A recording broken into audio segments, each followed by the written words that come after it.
Good evening, everybody. Welcome to this very exciting Dengie webinar with the Pony Club in collaboration with Dengie. We're really excited to have Katie and Tracy with us this evening from Dengie that are going to talk to us all about feeding and managing the good doer. We will give it just a couple of minutes, maybe just another minute to let a few more people join us so that they don't miss the start of it, and then I will hand over to Katie and Tracy for them to be able to kick off and get going. So we'll just give it, as I say, just another minute or so, because we've got about 200 people signed up this evening, which is really exciting, but we'll just allow a few more to join. So bear with us and then we will get started.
Brilliant, thank you. Well, thanks for joining us. As I say, we've got Katie and Tracy here from Dengie, and I will let them take over and do introductions and take us through this fantastic webinar. If you have questions as we go through, you'll see in the bottom right there is a chat or question function, so please do pop your questions in there as we go through, and if we've got time at the end we will absolutely pick Katie's and Tracy's brains on all things feeding to be able to support our Pony Club members. So over to you, Tracy and Katie. Thank you so much.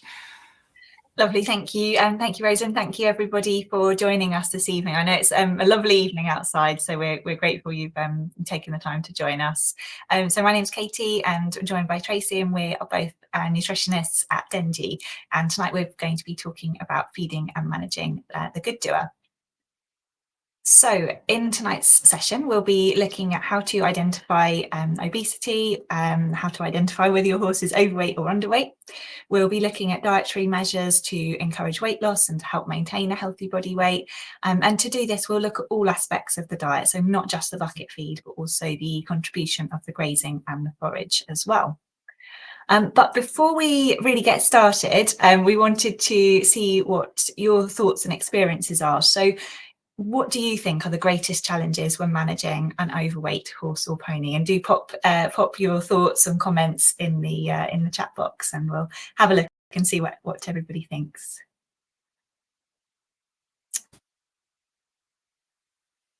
So this could be anything, anything kind of related to their management, to their feed, exercise, logistical problems, anything at all that you think what the sort of biggest problems and the things that maybe people struggle with the most.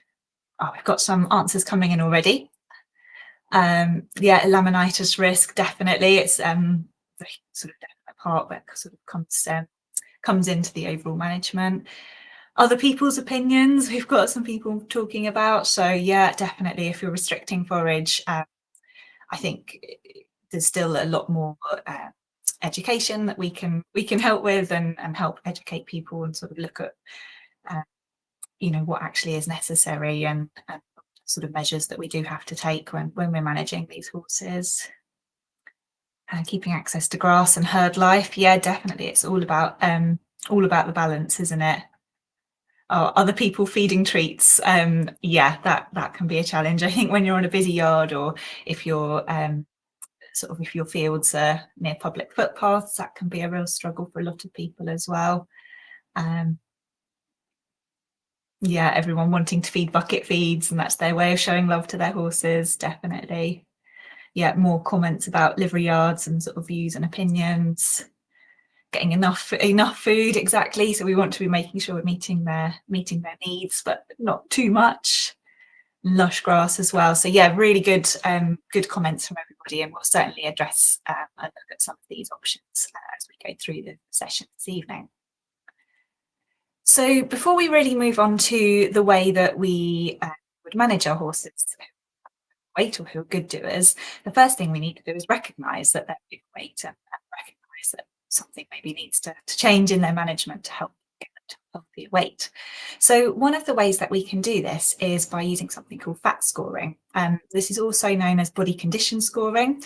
At Dengie, we prefer the term fat scoring just because it is a little bit more descriptive about what it is. If we describe a horse as being in good condition, does that mean they're a good body weight, or does that mean they're potentially a little bit overweight? I think the lines can get a bit blurred in the terminology there sometimes. So fat scoring is a nice and slightly more objective way of describing the process. So for those of you who've maybe not come across fat scoring or body condition scoring before, it's basically a process of using a scale which could either be from 0 to 5 or from 1 to 9. And it's assigning a numerical score to describe how much fat a horse is carrying.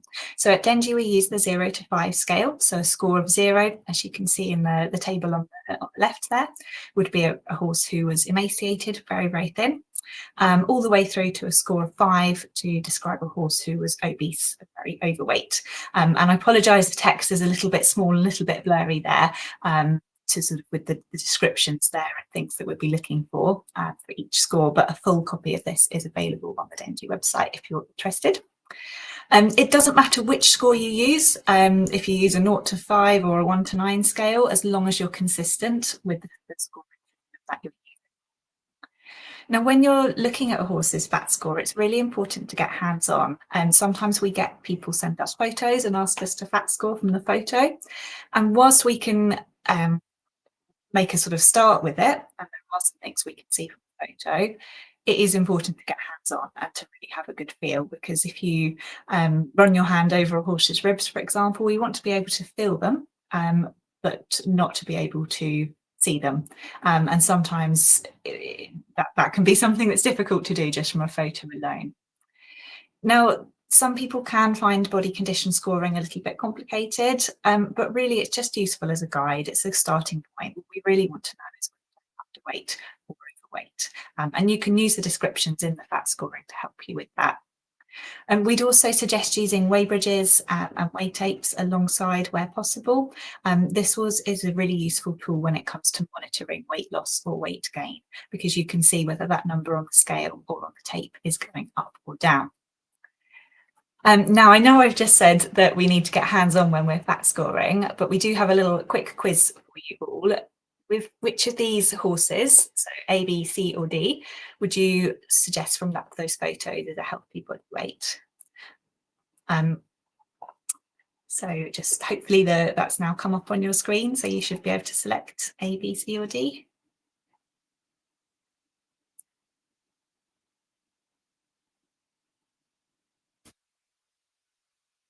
Got some answers coming in, that's great. I'll just give it a couple of minutes.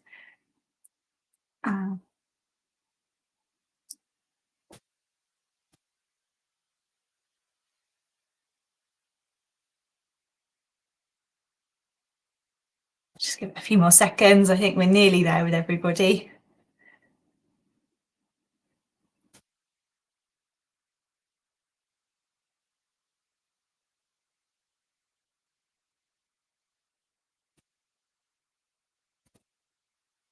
Right, I shall end it there. Hopefully I can. Oh, Tracy's sharing the results. So I think most people put option C, which, yes, I completely agree with. So horse A and horse D would be carrying a little bit more body fat than we would like. So horse D, a little bit harder to see, but that's actually more over his crest, I would say, in that photo. Interestingly, I don't think anybody clicked horse B, and this is sort of the reason we put this photo in is because it is an interesting sort of point of discussion. So horse B, if I was to tell you that that pony was actually had equine metabolic syndrome and prone to laminitis, would that change your answer? For us as nutritionists, actually it would, although we can see a little bit of rib there. For that pony, being a little bit on the lighter side, as opposed to being a little bit on the heavier side, was actually a far more appropriate way of managing their condition. It reduced the risk of laminitis. This pony still absolutely had sufficient forage, sufficient feeds, their nutrient requirements were being met, but actually maintaining them at a slightly lower body weight was a far healthier option for them because it did reduce that laminitis occurrence. So that is something to bear in mind. I think nowadays we're very much conditioned to seeing more overweight horses, but actually if they're a little bit leaner, sometimes that's not necessarily a bad thing depending on the individual. So next, I just wanted to touch on whey tapes. I don't know if any of you have used whey tape. Feel free to pop in the chat if you do use whey tapes regularly. Whey tapes can be a really useful tool for monitoring changes, but what we also need to take into account is that they are not 100% accurate, which I think may not come as a surprise to many of you. It is just taking one measurement around the horse's girth. So it's not taking into account their body length and their height, and even things like the fat that they may be carrying over their neck. So with this in mind, we know that whey tapes are still a very popular method for assessing a horse's body weight. So we actually conducted a sort of a small scale study recently, and this is just some of the initial results that we were seeing. So this is a sort of study of 29 horses, ranging from 13 hands to 17.2. So you can see along the bottom there, their body weights ranging from around 350 kilos up to around 650 kilos.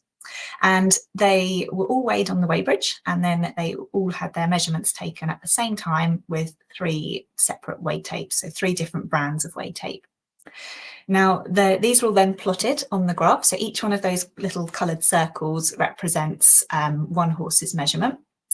And so it was plotted with the weighbridge along the bottom and then the corresponding whey tape reading along the side. Now, the red diagonal line in the middle, if the weighbridge and the whey tape readings were exactly the same, so completely the same number, all of these little circles would lie on that diagonal line.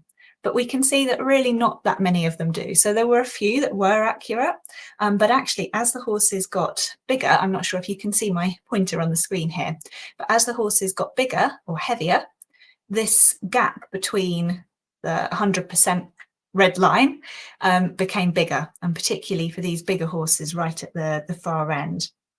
If we have a little circle that's above the red line, this would indicate that the whey tape was reading higher than the weighbridge, and any points below the red line would indicate that the whey tape was reading lower than the weighbridge. So we can see actually for most of these horses, the whey tape was underestimating their body weight or giving a lower reading than in reality.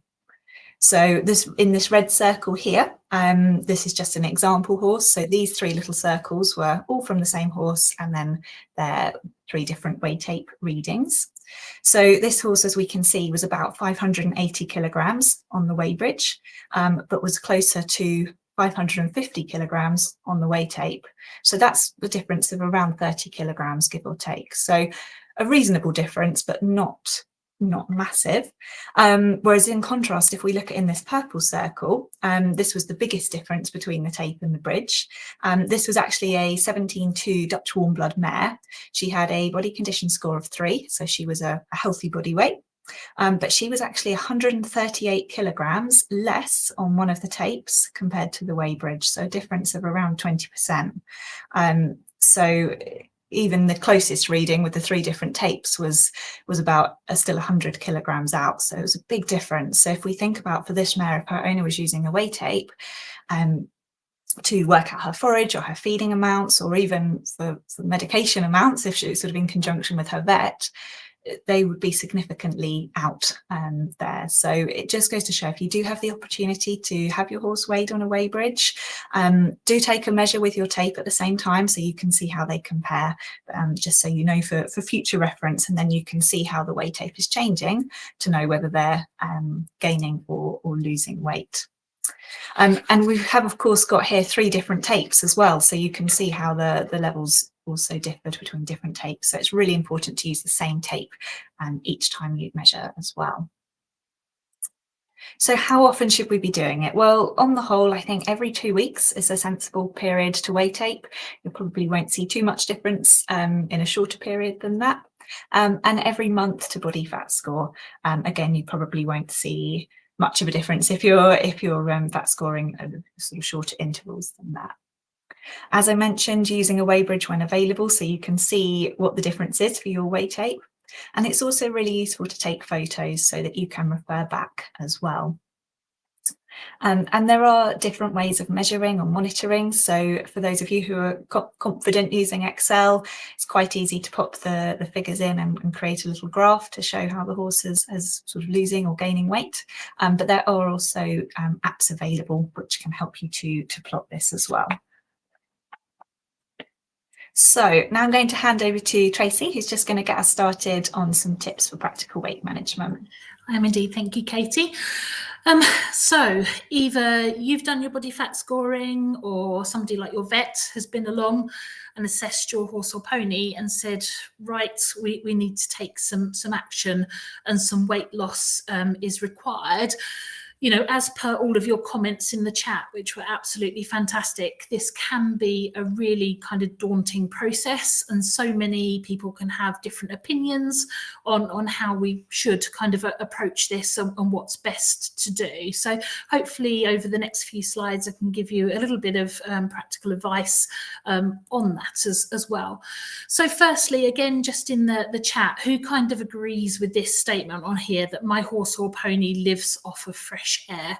It's certainly something that we hear a lot on the Dengie feed line for sure. And I can see some of you typing now. Yeah, absolutely. So people are agreeing with me with big exclamation marks in there as well. So I think, you know, in some instances, you know, it seems that we're kind of working hard to manage weight, but, you know, our horses and ponies are still doing very well and kind of living off of fresh air. And as I say, it's really common for me to hear kind of that kind of statement. And often when I hear that statement on the Dengie feed line, where I help people with their horse or pony's diet, they'll often say to me, oh, I'm feeding a very small amount of bucket feed, but if I change it for another kind of low calorie bucket feed, will that help the situation? And actually my answer to that is often no. And this is the reason why. So there's quite a bit of information on this particular slide, but really what this is showing is the daily energy, which is digestible energy, contribution from a made up forage and feed ration for a 300 kilogram pony.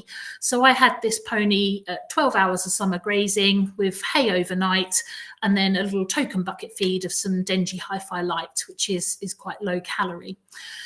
Now, when you look at the provision of each of those things make to that pony's energy intake, you will see that that Hi-Fi Light in grey is really very small. And even if we switch that bucket feed to something lower calorie, so for example, within the Dengie range, that would be our Meadow Light, which is now our lowest calorie fibre feed, in practice, it's really not going to make a big difference to that pony's weight, because the mainstay of its calorie intakes are coming from that grass and from the hay ration as well. And in fact, that ration there assumes summer grass. Obviously, at this time of year, we're at the spring. And if we get a bit more rain, that grass will be going away very rapidly. They'll be consuming more and they'll be getting even more energy from it. So from this pretend diet that I made up, this particular pony is getting 73.6 megajoules of digestible energy, and 94% of that is coming from grass and hay. So if we want to encourage weight loss, it's really those things that we need to manage and address to actually get that energy intake down. After all, for this particular pony, the energy required for light work is only just over 50 megajoules. So it's quite a lot more than that pony needs to really maintain its weight if it's eating to appetite. And to that end, we need to make some changes. So where do we begin? And what do we do? So our steps to encouraging weight loss: we need to manage grass intake to limit the amount that's consumed. Really, the more grass there is, the more calories that are going in. So it's the amount of grass that we need to manage. We also need to manage that forage intake and opt for lower calorie forages where we can.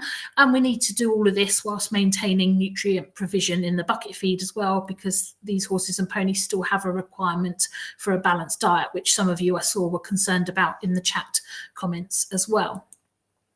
So starting off with grass access and weight management, as many of you alluded to in the chat, there are real benefits to having our horses and ponies kind of at grass, maintaining those herd relationships, giving them company, forage, so trickle feeding as well. So there are lots of benefits to having grass intake, but it is very challenging for managing weight on the whole, largely because on the livery yard, it's really difficult for us to estimate actually how much is being consumed. So it does kind of complicate things somewhat when we're actually trying to figure out how much is going in. The overall message, though, is if the horse is normally out at grass and that horse is overweight, then it's providing more than is needed. So we need to make some adjustments to that. And I'm sure you're all aware there are lots of different methods that we can use to reduce and manage kind of grass intake. So we might, for example, have to consider a no grass area, and that would be more in emergency situations or if we had laminitis concerns and things like that. But if we're allowing access to grass but reducing the amount, then things like the use of a grazing muzzle, strip grazing and potentially track systems are kind of three of the key ones I'm going to have a look at. We can obviously do things as well, like changing our grazing. So we send the poor doers first and then the good doers after the poor doers, so the grass has been eaten down, or things like co-grazing as well. So there are lots of different things that we can try. One of the things that we don't tend to recommend in terms of weight management is restricting by time. So, for example, saying, oh, well, I won't turn out for a full day, we'll just turn out for half a day. Now, the reason that we don't tend to suggest that as a really particularly effective method is that we can have an impact on our horse or pony's grazing behaviour by doing that. So, in other words, they're very driven to eat and they know the routine, and they're more likely to eat more in a shorter period of time if they are restricted by time. So they can adjust their behaviour to maintain kind of their grass intake. So that's why we don't tend to do that method.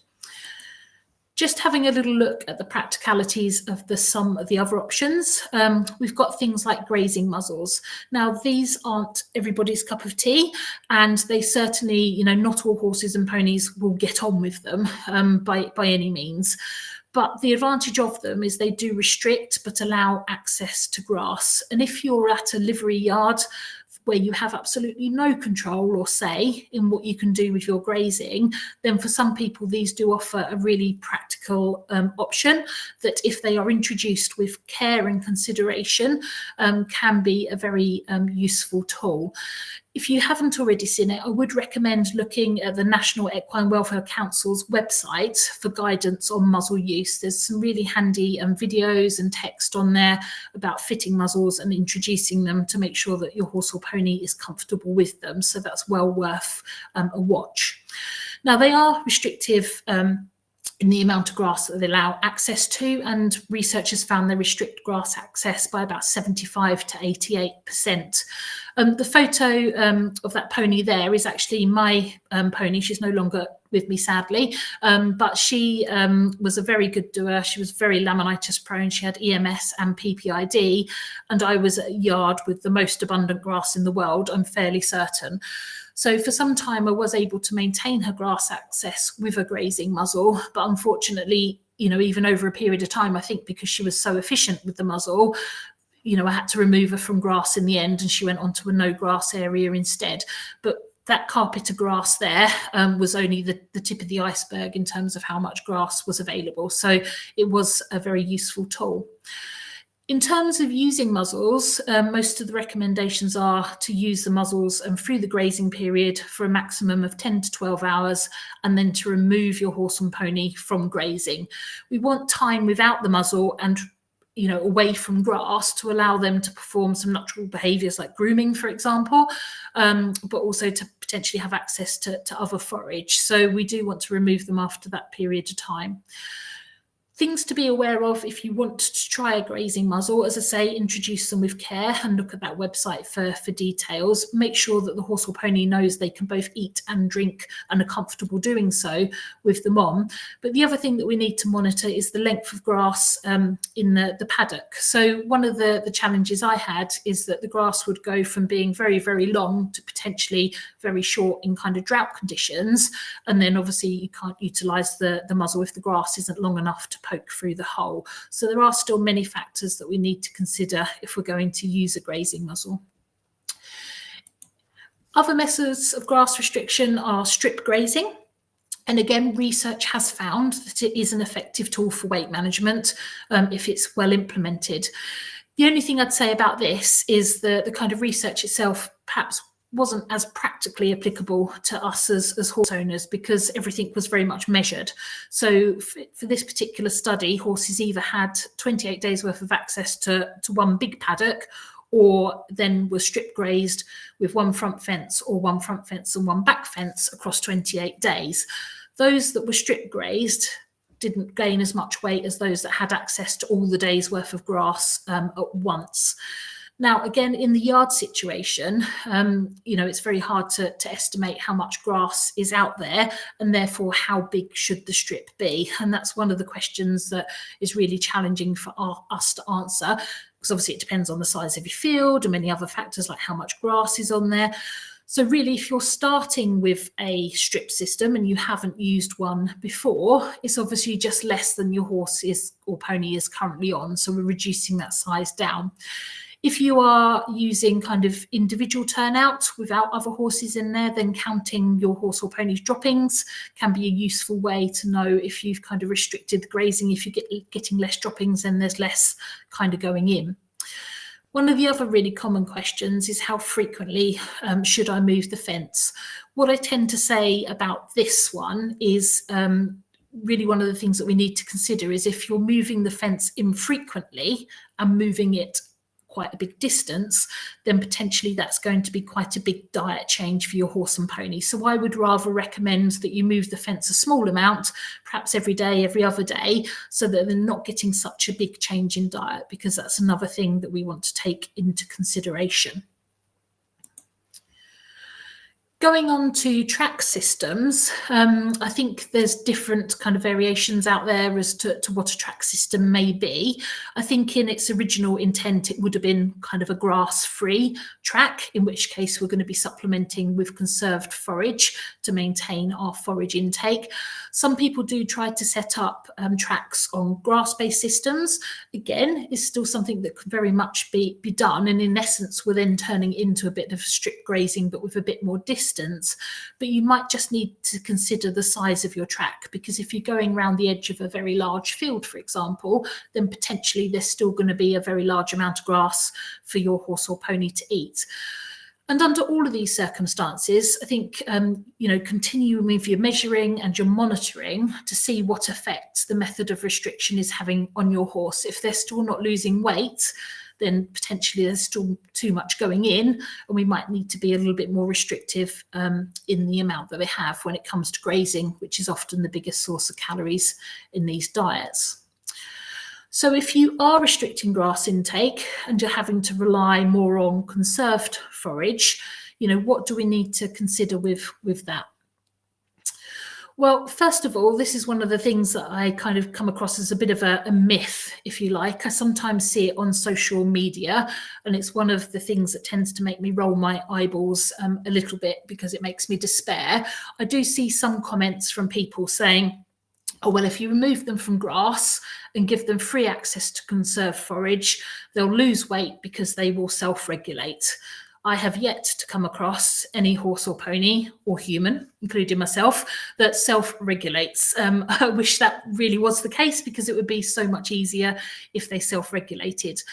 what we should be describing, and I think sometimes this is very well-meaning, it just so happens that those people have the right type of forage to do the job.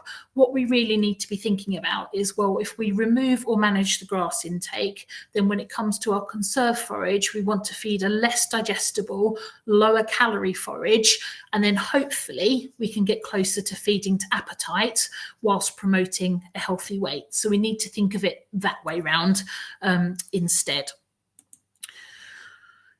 And the reason for that is really even our conserved forages provide more than most horses and ponies need at rest or in light work.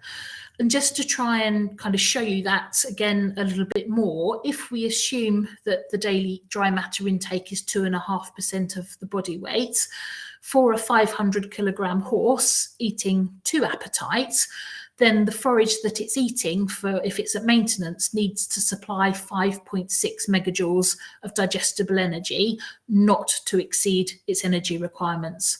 Now, from the forage analysis that we did kind of last year, the average figures were 9.83 megajoules of digestible energy, dry matter.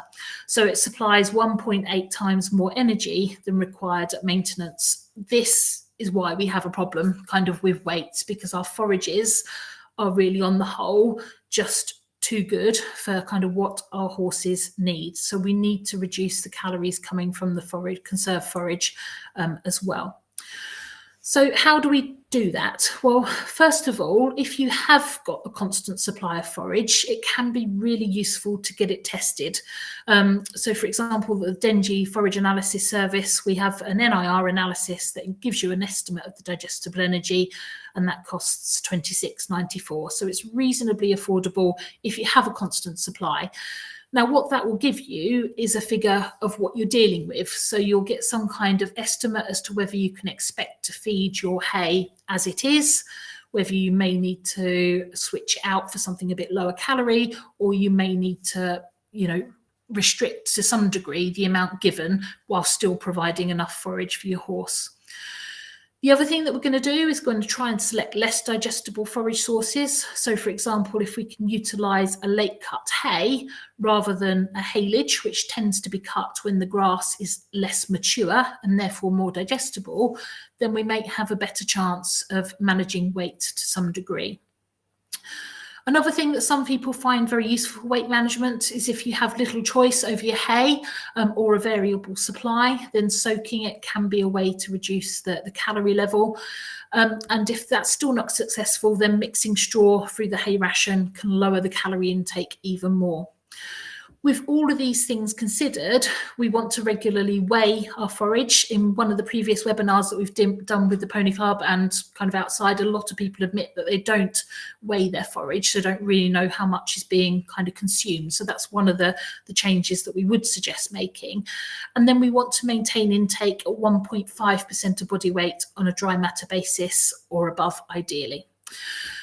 Now, already I've used a couple of instances. I've said horses and ponies may have an appetite of 2.5% of their body weight, and potentially for weight loss, we may have to restrict that to 1.5% of the body weight, so less than they would like to eat. As I've already said, if we can choose the right forages, hopefully we can get more up to that level of appetite, because it's really beneficial for your horse and pony to really try and have more than that minimum quantity. That 1.5% of body weight, if you need any help at all calculating what your horse's intake may be, then please don't hesitate to drop us an email. I have actually got a fact sheet that I've recently written that would be happy to email across to any of you if you'd like it, showing you step by step how you go about doing that.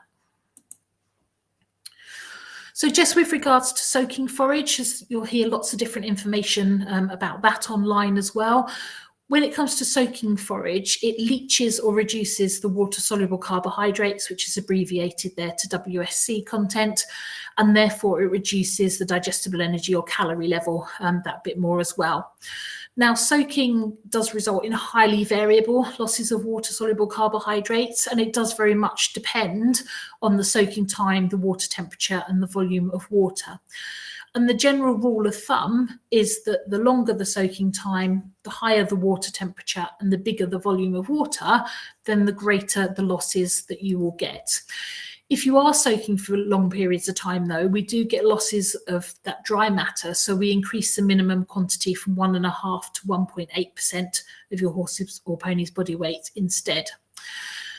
Now, unfortunately, obviously, we've got to consider environmental impacts as well, and it's not great in terms of the effluent that comes off from soaked forages, and some yards are actually not allowing people to soak their forages anymore at all, either because of water supply kind of issues or because of managing that waste that comes off of the water. So if you are in that situation where you can't soak hay or it's just not at all practical for you, then what's the alternative to that? And that's where I'm going to hand back over to Katie to tell us what that alternative might be. Brilliant, thank you, Tracy. Yes, so we'll go on to our next slide. So something that we are recommending more and more now, particularly as Tracy mentioned with that environmental considerations with soaking our hay, actually using straw. Now there's a few reasons for this. Straw has, firstly, it's got a lower sugar and a lower fructose, so the storage form of sugar content compared to hay and haylage. So this makes it a really nice option for those who need a low sugar diet, like those who are prone to laminitis, which also just so happens to be our good doers a lot of the time. And straw is also lower in calories as well. It's less easily digestible for the horse, so it's a great way to provide lots of fibre, but without the calories that would be coming potentially in higher levels from our hay or haylage. Now up to 50% of the forage ration can be replaced with straw. So at this point, we are not recommending totally replacing your horse's forage ration with straw, but you can safely feed up to 50%. Now, sometimes people can be concerned about using straw, particularly for those who may be worried about gastric ulcers. But actually, there has been recent research done in the last couple of years, which has shown that up to 50% of the forage ration can be replaced with straw, and they found there was no detrimental effect on gastric ulcers. So it is something that is a really nice option, and we do have the evidence to sort of back this up. Now, we'd always recommend, as with any dietary change, but particularly so when it's the forage, when we're talking about a fairly large amount, but we'd suggest introducing straw slowly over a couple of weeks. So starting off just with a small quantity, mix it in with your hay and build up gradually over a few weeks, slowly reducing down the amount of hay and replacing that with straw. My only caveat for using straw would be for horses with a history of impaction colic and or dental issues. The reason for this is that straw is a lot coarser, and if they're not chewing it properly, it does risk getting blocked and causing a problem there. So for those who are prone to bolting their feed or prone to impaction colic, or who struggle to chew, I would suggest consulting with your vet, your equine dental technician, and perhaps a nutritionist as well before you introduce it. Now, straw has some other benefits as well. It can also help to slow down forage intake. So for many of you, you may have experienced your good doers are we want to often restricting the quantity of the forage that they're having, but then they tend to finish it up super quickly, and then they're possibly being left stood for long periods without anything to eat. So because straw, firstly, is not as tasty, horses are often less tempted to rush it, so it usually takes them a bit longer. We can also mix it into the hay net to encourage that foraging behaviour. So generally they will pick out the tastier hay first, and then they'll come back and finish off the straw. So that's another great way to slow them down. Now, the reason why it's important to slow down our forage intake is really to support digestive health. So I've popped an example on the screen there, but if we have sort of longer than 6 hours without forage, that is associated with an increased risk of gastric ulcers, because we haven't got chewing and we haven't got saliva production that comes with chewing. And this has sort of further benefits in helping to reduce the risk of ulcers. So we want to encourage that chewing. So straw is a great option to help with this. And also providing a variety of different forage types can be a useful form of enrichment, particularly for horses who are stabled for longer periods or who are on no grass areas. So it's a great option, again, just to give them that variety and keep them trickle feeding, keep them entertained as they pick between the different forage types. And for those of you who are soaking your hay, you can also soak straw as well alongside this. skip too far ahead. So I also wanted just to include some other top tips on here to help make our horses' forage last longer. So firstly, we want to split it into as many small portions as possible. So rather than giving a hay net in the morning and a hay net in the evening, if you've got a friend who can pop a net in for you at lunchtime, or if you can go down last thing in the evening to pop the net in then, that would be a great way rather than just doing a morning and evening portions. For those who may be using chopped fibre as a sort of partial forage replacement, in a bucket, we can pop a football on top, just like in the picture in the bottom left there. This helps to slow the rate of intake because the horse will have to be pushing the football around and sort of rummaging underneath it. Using small hold nets or slow feeders and dividing them into several portions around the stable can also help to encourage that foraging behaviour and slow them down, as they'll have to move between the different positions. And also something which is really practical for people to do, and there is a little bit of research behind it, is using some larger nets but only filling them halfway or not filling them completely, as opposed to using those tiny little hay nets but absolutely stuffing them full to the brim, because there'll be less pressure for the horse to be able to get it out if it's not stuffed full, and they'll have to work a little bit harder. So it's another useful tip that's very easy for everybody to do to slow them down. And there are a wide variety of different slow feeders on the market, ranging from things like the hay balls shown in that image there, to larger scale sort of bin type slow feeders. So then next, moving on to the bucket feed. Now, as Tracy said at the start, really the bucket feed is our sort of much less of a concern when it comes to feeding the good doer, but it is something I wanted to talk about because it is something we're asked a lot about, and we want to make sure the horses are still getting what they need as well. So we've got another myth that's something we hear an awful lot, which is that overweight horses don't need a bucket feed. And I can sort of understand where this is coming from, because if we think about it in a human context, it's like a meal. And if they're getting plenty of forage and they're eating and they're maintaining or holding too much weight from the forage, you must think, well, why should I add a bucket feed as well? Well, the reason for this is really to make sure they're getting all of the nutrients that they need. So I've included an example here, and I apologise, the text is a little bit blurry. This is an example of a 500 kilogram horse who's not in any work, has 8 hours of turnout and 8 hours of an average quality 8 kilograms, of an average quality hay. Now, everything which is in the green on the bar chart is meeting their minimum requirements, and everything is in red is below the requirements, so it's not providing it.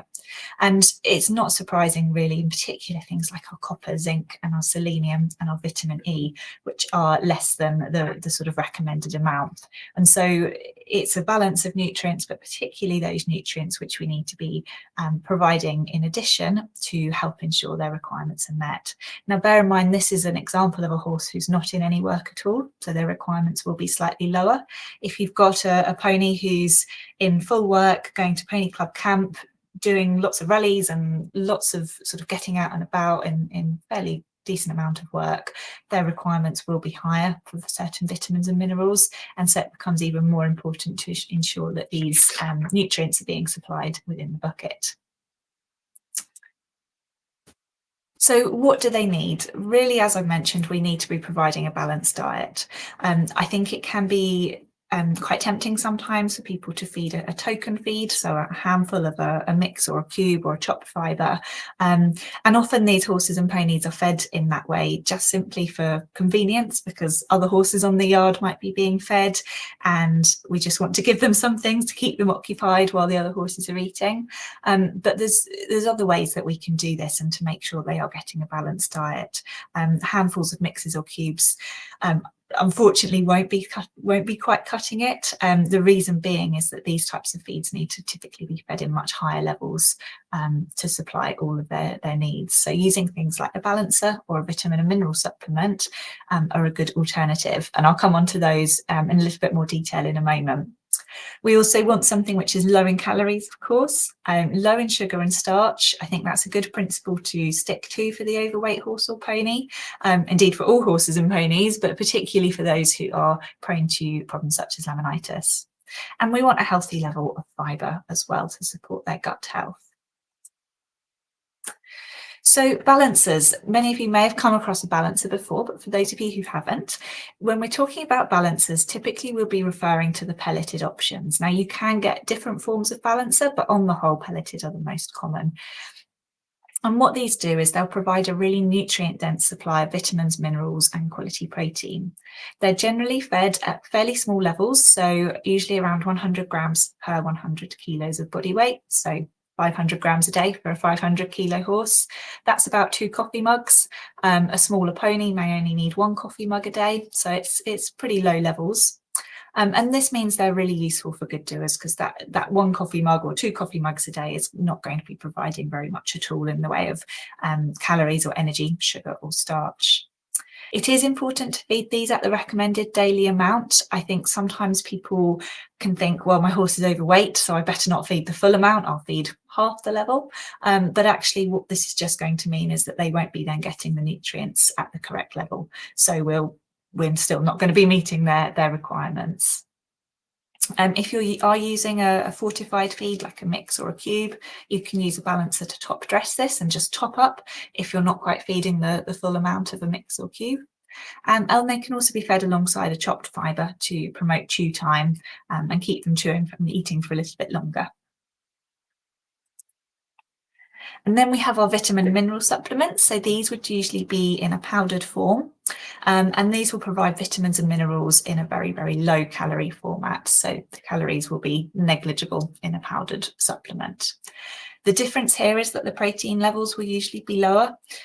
So for horses who are on a restricted forage ration, yes, the vitamin and mineral supplements can be helpful, but I would usually tend to lean slightly more towards the balancers because you have a little bit more protein in. Or alternatively, we can add these to a feed containing some alfalfa, which is a great source of quality protein, just to top up and ensure those nutrients requirements are being met. Now, with our powdered supplements, we can't just feed these alone in the bucket. They do definitely need to be added to a chopped fibre or another feed. So why feed a chopped fibre if we want to keep the horse's bucket feed as low calories as we can? What's the benefit of a chopped fibre? Well, what this will do is it will significantly increase chew time. And as I mentioned earlier, if we've got more chew time, we've got more saliva being produced, and this has benefits for the stomach health and digestive health further down the system as well.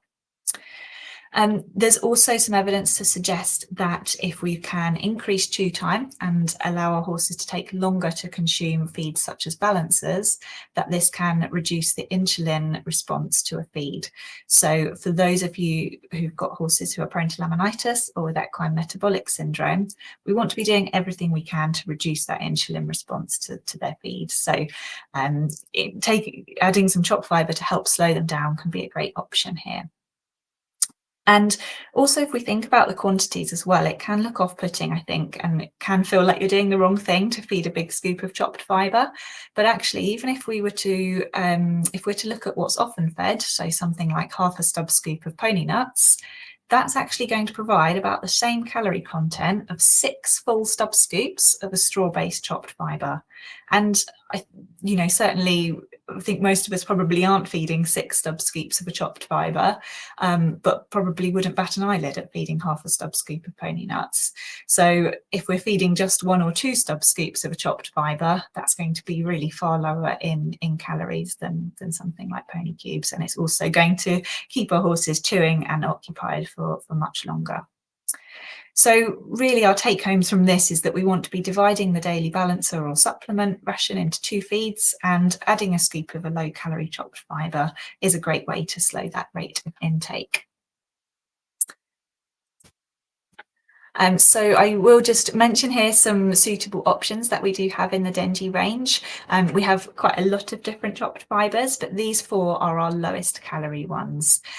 So we've got the Meadow Light with herbs, Hi-Fi Light, Hi-Fi molasses free, and Ulcer Light. So any of these would be appropriate for a good doer.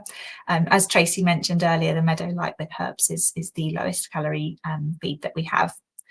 None of these contain added vitamins and minerals, so we would always recommend combining them with a balancer or vitamin and mineral supplement. Now, I don't want to go into too much detail. I won't go into too much detail on the products tonight, but if you do have any questions on any of these, then please don't hesitate to ask, and we're very happy to help. So just backtracking slightly, thinking back to what we were saying about using some straw in the hay net. This isn't actually an option for everybody. Some people are limited by the area that they're based in if they're not able to source straw. Some people don't have the option to store straw at their livery yard. They don't have the space for it. And some horses just simply won't eat straw. So what's the alternative here? If we're not so keen on soaking our hay, we can't use straw, what else can we do? Well, we can look at using a low-calorie chopped fibre feed that contains straw. These can be fed in large quantities, just like in the picture on the screen with the horse there, the big bucket of it. So even feeding 1 to 2 kilograms of a low-calorie chopped fibre to replace 1 to 2 kilograms of hay is a really great way just to dilute the calories of our forage ration. And we're really thinking of it as a hay net in a bucket rather than as a big meal, because as we spoke about in the previous section, these chopped fibres are actually really very, very low calories. It's another great way to provide enrichment for horses who are stabled for longer as well, because we're going back to that variety of fibre types, keeping them entertained.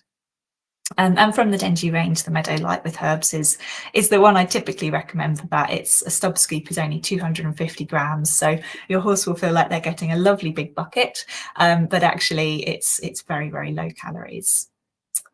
So I'm now going to hand back over to Tracy, who's going to talk us through how long it will take our horses to lose weight and what's kind of a realistic expectation.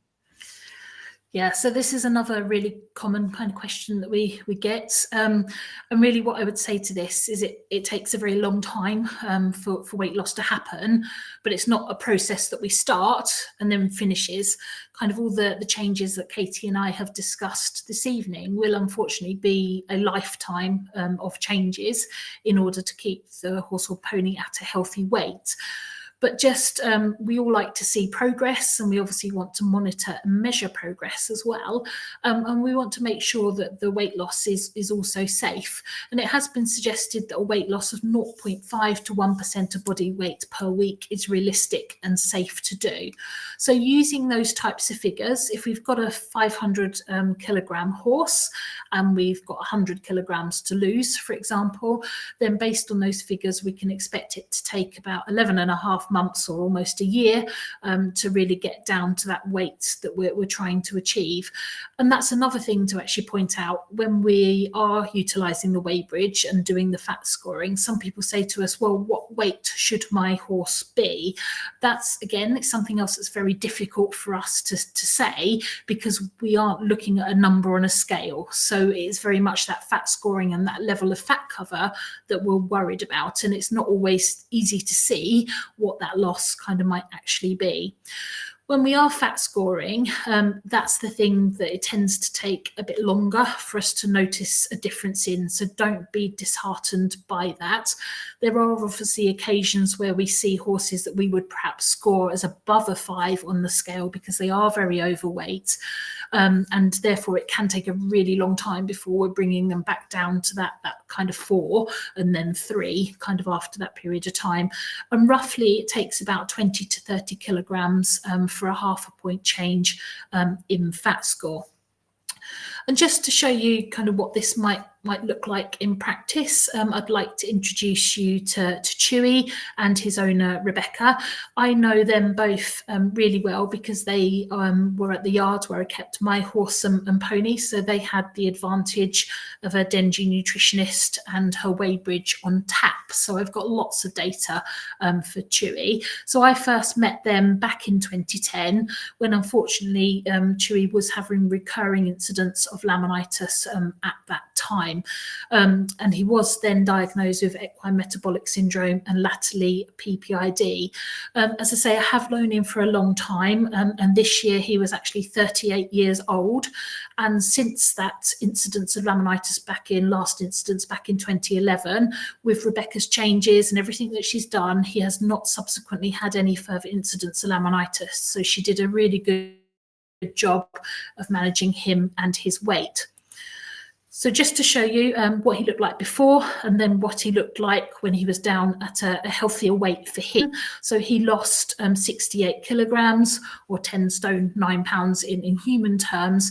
And really Chewy's weight issue was just because of that really abundant grass at that particular livery yard.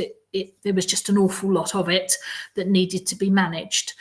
So as I say, because of the incidence of laminitis, Chewy did have a more urgent kind of reason to lose weight. And initially, because of what were going on with his feet, he was to start off with on box rest for a significant period of time while he was having some remedial farriery and obviously lots of help from the vet as well. But what I just wanted to share with you was his weight data kind of over that period of time. And I've zoomed in on that first section in the bottom graph. So going from 470 down to 400 kilos or 468 to 400 kilograms, you can see that actually that took around a year for Chewy to lose that weight. And during that period of time, he wasn't having access to grass. However, once he was sound and in agreement with the vet, some grass was reintroduced to his diet. And that's when you can start to see peaks and troughs in Chewy's weight as you go along the graph, as you can see on the screen there. Now, he wasn't allowed unrestricted access to grass. He wore a grazing muzzle. During times when the grass growth was most rapid and most abundant. He didn't always wear one kind of during the winter months, and he also had soaked hay in his diet as well, and appropriate quantities to try and keep him towards his appetite levels, but with just monitoring his body weight as well. And as you can see, his weight goes up and down across that graph as we go along through the years. Times when the weight goes up is when he's had more access to grass. That first peak, and if I can change my pointer. There we go. So this peak here that hopefully you can see I'm highlighting, this was when he first really gained a bit more weight than I was expecting, and had a conversation with Rebecca and said, what's going on here? What's changing? And it turned out at that stage that she hadn't been reliably weighing her hay like she normally would have done. So we had a conversation about that. Everything went back to normal, and then it goes up and down and up and down again. As I say, he's now 38 years old, and the challenge over these latter years has actually been maintaining that weight, because his weight started to dip down to being too lean once he got below those levels. And really that's because he got some dental problems and again then needed some dietary adjustment. So just to reiterate, it's so important to continue to look at the horse or pony that's in front of you, because actually what's going on in front of you is going to dictate the dietary changes that we need to make. So Katie can come back on screen again. We've got a little quick quiz to finish, and we'll answer some of your questions as well. Do you want to do questions first, Katie, or quiz first? Well, I've started making I've made a slow start on answering some of the questions in the chat, but we can maybe I'm looking at the time, so should we maybe do the quiz, and then if you're happy to, we can try and answer some questions in the background, and we'll hopefully get through everybody. Okay. Brilliant, thank you. So question one, we're going to pop them on the screen. So Tracy's just going to launch the survey, so everybody do get involved. On average, do weight tapes typically give readings that are lower than the horse's actual body weight? Is that true or false? Sorry, just bear with me, I'm just getting to the right slide. That's okay. I think that's slide 38. 38. Thank you very much, Katie. There we go. So hopefully that's all up on your screen now. So give it a couple of seconds for the results to come in. And while they are, I will just see if I can reply to some of these quick questions.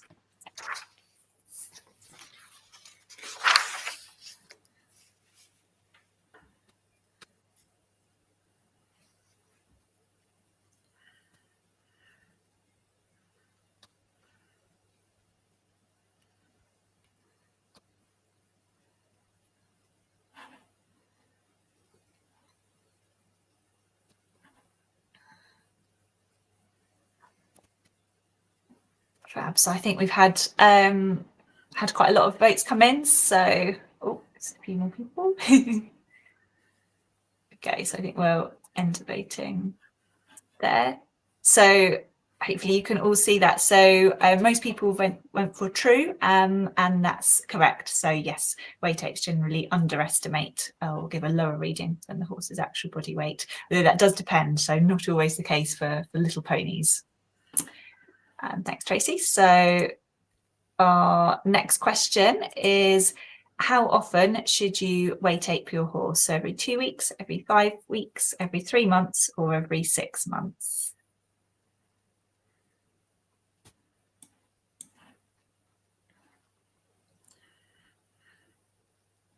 So I've had lots of people voting already.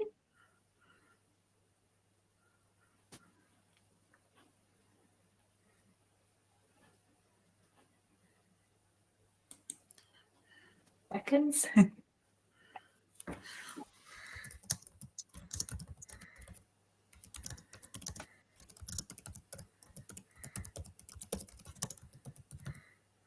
So we'll stop that one there. So yeah, most of you have got the correct answer there. So every 2 weeks. Well done. Of course, if you are doing it less frequently, but you're still keeping a log of it, that's not a bad thing. But every 2 weeks is a good place to start if you're looking to see if your changes in your horse's management are helping. Right. So move on to the next question. Just getting there. Sorry, thanks, Tracy. That's okay. There we go. So by how much can grazing muzzles reduce grass intake? So we've got 20 to 30%, 45 to 58%, 60 to 65%, or 75 to 88%.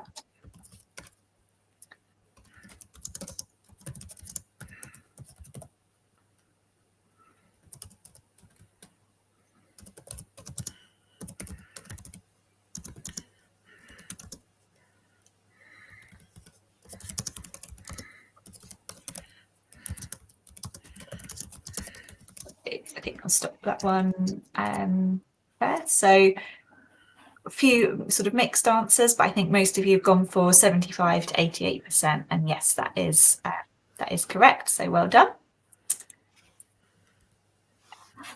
Close that one. Now we're on to 41.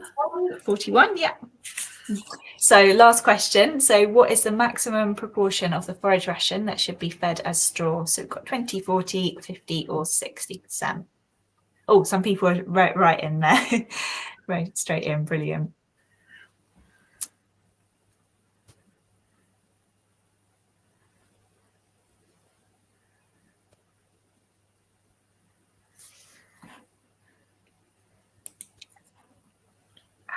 Perfect. So I'll just end that there because time is ticking away. So I think most people have gone for 50%, which is correct. So well done, everybody. Yes, some great ones there, indeed. Brilliant. So just quickly before we move on to the questions, if you would like further information from anything we've covered tonight, we do have some more webinar recordings on our YouTube channel, and you can also contact our nutrition team, which consists of myself and Tracy and some of our lovely colleagues shown in the photo there, for free feed advice and to answer any questions that you have. So Ellie and Rosa, I think you're behind the scenes. I don't know, have we got time for sort of answer a couple of the questions in the chat? There probably are a couple of ones that are quite similar ilk, Katie. Yeah. So probably one of the ones that we should answer, I think, is about the type of straw. Would you be okay to answer that one? Yeah, absolutely. Yes, I saw that those ones coming in as we were speaking, actually. That's a great question. Really, the type of straw doesn't matter too much. Oat straw tends to be the most digestible for the horse, but the most important thing is the hygienic quality of the straw. So making sure you've got a good, clean source of straw. There are studies which have used both wheat and barley straw for horses. So any type would be appropriate. Thank you. There was one that I just wanted to answer, which I thought was a great question, which was just about sand and stones on very restricted grass intake access, that is of concern, and certainly we definitely know more kind of regarding to sand intake and obviously risk of sand colic. And what I would say, you know, for both things really, is if you have got that type of land and the grass is very, very short, then I would preferably, yes, have the restricted grass, but I would perhaps be feeding some straw or something else kind of low calorie on that strip or paddock to make sure that there is something kind of available to eat. We also need to consider, again, if the land is quite stony, then we could potentially get dental wear, incisor wear going on as well. And you can actually also get that with grazing muzzles too. So there are often many more things that we need to think about than just one thing, unfortunately. Great, thanks, Tracy. There's also a question, just somebody'd like a bit more clarity on the problems with the soaked hay water. Are you okay? Yeah, brilliant, that one. So it's classed as kind of a pollutant, really, because it's not just the water-soluble carbohydrates that you lose, but also things like protein and minerals, for example. So in the same way that you have to manage the water runoff from your muck heap, because you've got that organic matter coming off, we also need to take care with how we dispose of the hay water as well, because it is classed as an environmental pollutant, and there are rules for disposing of it as well. Perfect. So I think that's the majority of the questions. Oh, somebody's asked about the herbs that are in the hi-fi. Oh, in the meadow light. Yeah. You may possibly mean, yeah, the meadow light with herbs. No problem.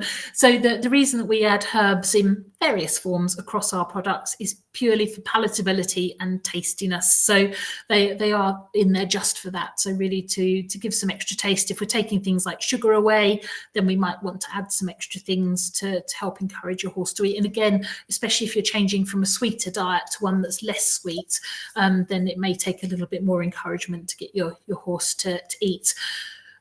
As a feed company, and we wouldn't, even if we were putting them in there for a particular reason, we wouldn't actually be allowed to say, because we can't imply that they're in there to serve a purpose anyway. That's for sort of legislation and legal reasons in terms of what we're allowed to say about the products. But in terms of the types of herbs in the meadow light, it's cinnamon and thyme that's included in that one. Yeah. Brilliant. So I think the other questions we have answered, we've answered in the chat. So thank you everybody for attending this evening. If you do have any questions, as I said, you can contact us with the details on the screen there, and we'd be very happy to help. But yeah, thank you for joining us, and hope to see you for future webinars. Thank you, everyone. Bye. Bye-bye.